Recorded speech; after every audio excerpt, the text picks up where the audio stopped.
Black hole ही विश्वातील असे क्षेत्र आहे जिथे गुरुत्वाकर्षण प्रचंड असते, एवढं की प्रकाशालाही त्यातून सुटका होऊ शकत नाही। ब्लॅक होलच्या या रहस्यामुळे ते विज्ञानातील नेहमीच एक कोड बनून राहिलेले आहे। पण 2019 मध्ये जेव्हा शास्त्रज्ञांनी पहिल्यांदा ब्लॅक होलचे छायाचित्र काढले तेव्हा प्रकाशाच्या खेळाने आपल्याला आणखी एक आश्चर्य दाखवलं।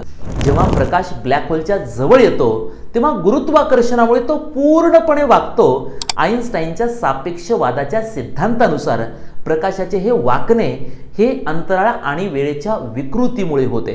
ब्लॅक होलच्या आसपास प्रकाश इतका वक्र होतो की तो पूर्णपणे गिळला जातो, पण त्याच्या काठावर जिथे प्रकाश अजूनही थोडा सुटू शकतो तिथे एक प्रकाशमय वलय तयार होते।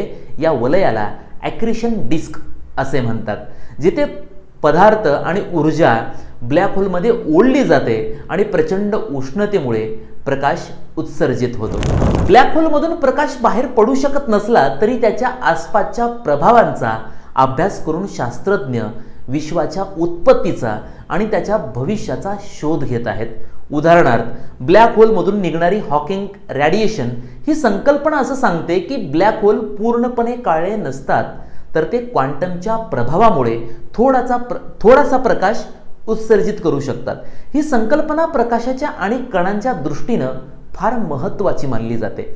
इंद्रधनुष्यापासून ब्लॅक होल पर्यंतचा हा प्रकाशाचा प्रवास आपल्याला विश्वाच्या विविध पैलूंशी आपल्याला जोडतो।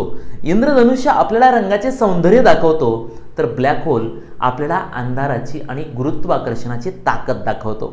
दोन्हीमध्ये प्रकाश हा केंद्रबिंदू आहे।